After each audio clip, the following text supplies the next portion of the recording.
अब हम इस पूरे आपके कोर्स का, फिजिक्स के कोर्स का सबसे इम्पोर्टेंट चैप्टर शुरू कर रहे हैं, विच इज़ कॉल्ड इलेक्ट्रोस्टैटिक्स।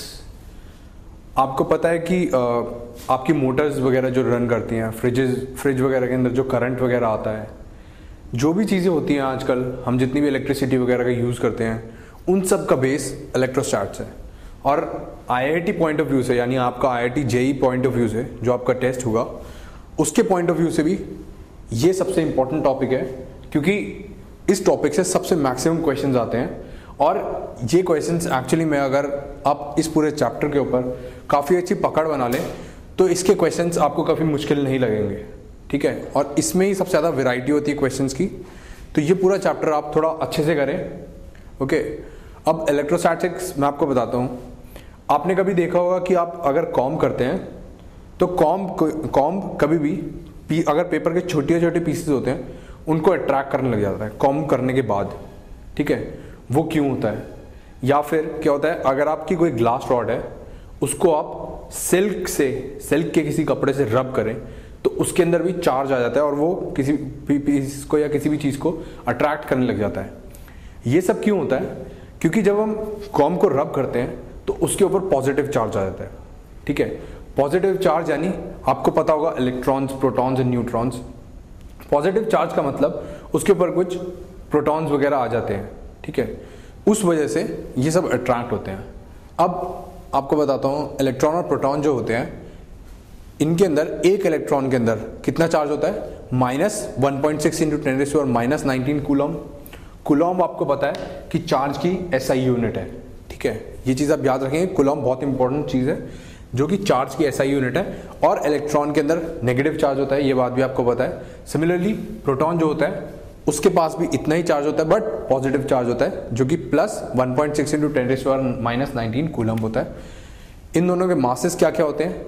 एक तो 9.1 इंटू 10⁻31 kg होता है इलेक्ट्रॉन का, और इसका होता है जो कि ये थोड़ा ज़्यादा हैवी होता है एज कम्पेयर टू इलेक्ट्रॉन, तो इसका मास होता है 1.673 इंटू 10⁻27 kg।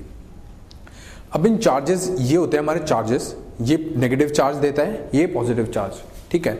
अब इन चार्जेस की कुछ प्रॉपर्टीज होती हैं, वो क्या होती हैं? Like charges repel each other, यानी अगर आपका यहाँ पर एक नेगेटिव चार्ज है और एक और है तो इन दोनों के बीच में रिपल्शन होगा, यानी ये इधर लगा रहा होगा फोर्स और इसके ऊपर इधर। लेकिन अगर पॉजिटिव चार्ज है तो ये एक दूसरे को अट्रैक्ट करते हैं, यानी इसके ऊपर जो फोर्स लग रही होगी वो इस डायरेक्शन में लगेगी, ठीक है, और इसके ऊपर इस डायरेक्शन के अंदर। ये जो फोर्स लगती है इसकी वैल्यू मैं आपको बाद में निकालना सिखाऊंगा, ठीक है। और एक और चीज़ है कि चार्ज जो होता है ये स्केलर होता है, यानी इसकी कोई डायरेक्शन नहीं होती, ठीक है। चार्ज का मतलब बस ये चार्ज है और इसकी बस पॉजिटिव या नेगेटिव वैल्यू हो सकती है, इसकी कोई डायरेक्शन नहीं होती, तो it is scalar. Another point is charge is quantized, यानी चार्ज जो है ये इसकी मिनिमम चार्ज है 1.6 इंटू 10⁻⁻19, इससे छोटा चार्ज आपको नहीं देख सकते। और जो भी चार्ज होगा वो इसके इंटीग्रल मल्टीपल में होगा, यानी 1.6 इंटू 10⁻⁻19 के मल्टीपल में होगा। अगर E की वैल्यू हमारी यहाँ पर 1.6 इंटू 10⁻⁻19 है, कूलम है, तो कभी भी आप ये नहीं देखेंगे कि Q की वैल्यू 0.5 E हो या फिर Q की वैल्यू 1.5 E हो। मतलब आप जब भी देखेंगे ये हमेशा इंटीग्रल मल्टीपल में होगा, यानी Q is equals to 3E या फिर 400E, इस तरीके से होगा, कभी भी फ्रैक्शंस में, मल्टीप्लिकेशन में नहीं होगा। नाउ कोई भी एक अगर आपका सिस्टम दिया होता है, ठीक है, तो उसके ऊपर नेट इलेक्ट्रिक चार्ज हमेशा कांस्टेंट रहता है। उनके अंदर क्या होता है कि अगर एक सिस्टम है उसके अंदर अगर लेट अस से कि 2E चार्ज है, ठीक है, अब इसके अंदर ये चार्ज कांस्टेंट रहेगा।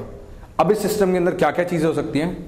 या तो क्या हो जाए कि एक इलेक्ट्रॉन और प्रोटॉन और आ जाए, यानी जो ये इसकी हमारा कोई एटम होता है, एटम के अंदर आपको पता है एक एटम होगा तो उसके अंदर इलेक्ट्रॉन और प्रोटॉन और एक न्यूट्रॉन होता है, तो इसकी डिसोसिएशन हो सकती है, यानी एक पॉजिटिव और नेगेटिव चार्ज आ सकता है, ठीक है। या फिर अगर अब जब आपका ये पॉजिटिव और नेगेटिव चार्ज आया बट जो सिस्टम के ऊपर नेट चार्ज था वो तो 2E ही रहेगा।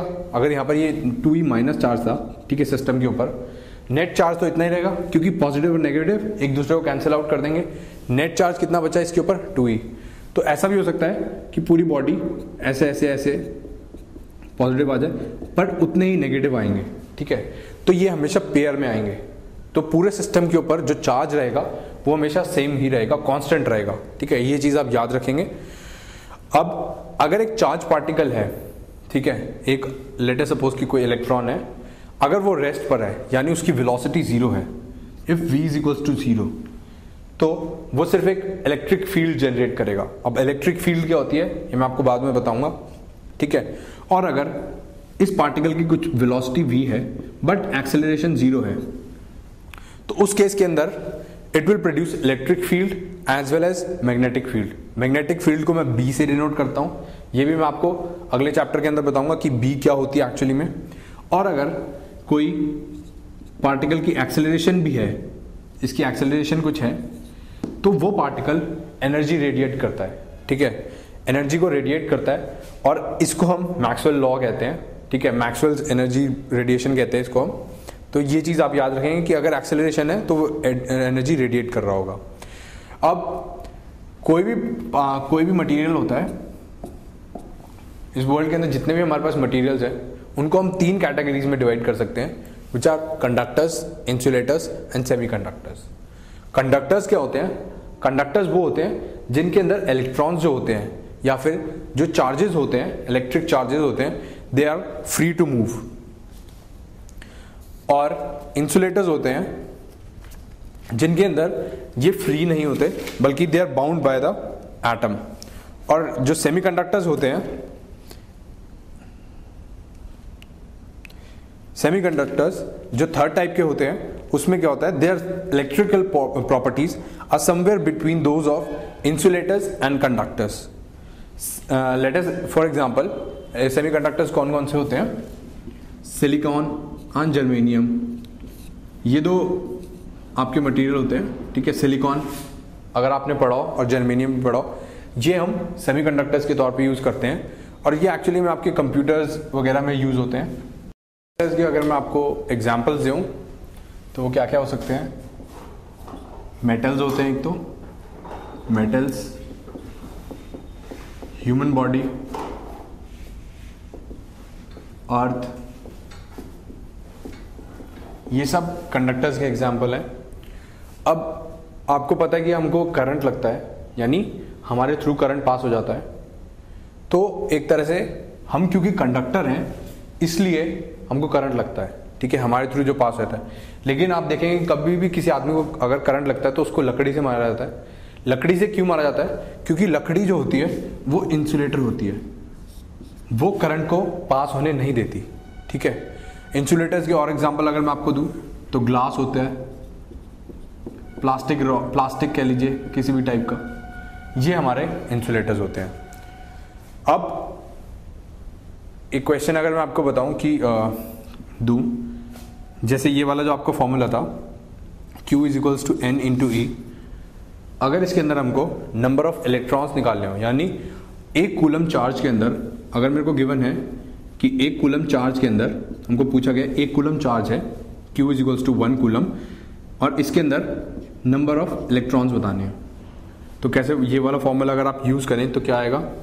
Q is equals to N into E, तो नंबर ऑफ इलेक्ट्रॉन्स कितने होंगे? 1 अपॉन E कितना 1.6 इंटू 10⁻⁻19, इसकी वैल्यू आएगी 6.25 इंटू 10⁻18, यानी 1 कूलम चार्ज के अंदर इतने इलेक्ट्रॉन्स या इतना चार्ज, इतने पार्टिकल्स होते हैं, ठीक है। अब हम आते हैं चार्जिंग ऑफ अ बॉडी पे। बॉडी की चार्जिंग 3 तरीके से हो सकती है, ठीक है। First is charging by rubbing.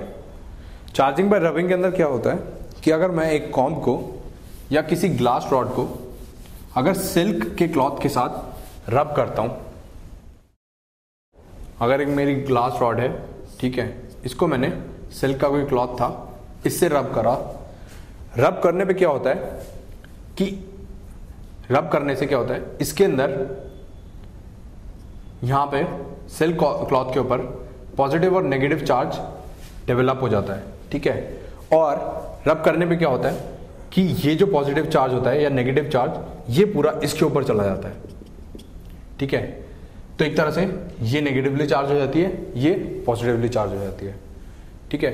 तो मैंने आपको एक और चीज बताई थी कि आइसोलेटेड सिस्टम का टोटल चार्ज कांस्टेंट रहता है। तो अगर मैं इसको पूरा सिस्टम मानूं तो इसका टोटल सिस्टम का जो चार्ज है वो तो कांस्टेंट है, लेकिन मैंने इसको रब करने के बाद जब अलग कर लिया तो ये नेगेटिवली चार्ज हो गया और ये पॉजिटिवली चार्ज हो गया। तो this is called charging by rubbing. और electricity so obtained by rubbing the two objects is called frictional electricity, ठीक है। क्लाउड्स जो होते हैं, क्लाउड्स के अंदर भी आपने देखा होगा कि स्पार्किंग वगैरह जो होती है वो सब इलेक्ट्रिक चार्जेस की वजह से होती है। उसके अंदर भी जो चार्जेस वगैरह आते हैं, वो जो इलेक्ट्रिकली चार्ज होते हैं, वो क्यों आते हैं? वो भी फ्रिक्शनल इलेक्ट्रिसिटी की वजह से ही आते हैं, ओके। अब नेक्स्ट हम आते हैं charging by contact. Charging by contact में क्या होता है कि अगर हमारा कोई भी एक मेटल स्फीयर था और ये चार्ज है, नेगेटिवली चार्ज है, ठीक है। तो इससे मैं अगर कोई रॉड पास लाऊं तो क्या होता है, और इसके कांटेक्ट में ले आता हूं तो क्या होता है कि इसके ऊपर भी कुछ चार्ज ट्रांसफर हो जाता है यहां से यहां पर। तो हमारा ये वाला पार्ट भी चार्ज हो गया, ठीक है। ये हमारा सेकंड मेथड था। एक होता है charging by induction. Charging by induction में क्या होता है कि अगर मेरा ये रॉड थी, ये नेगेटिवली चार्ज थी, ठीक है, और अगर मैं इसको इस मेटल स्फीयर के पास लाऊं तो क्या होगा, एटम्स जो होते हैं वो ब्रेक हो जाएंगे पॉजिटिव और नेगेटिव चार्ज में, और पॉजिटिव चार्ज क्योंकि नेगेटिव चार्ज को अट्रैक्ट करता है तो क्या होगा, ये जो एटम्स होंगे ऐसे लग जाएंगे,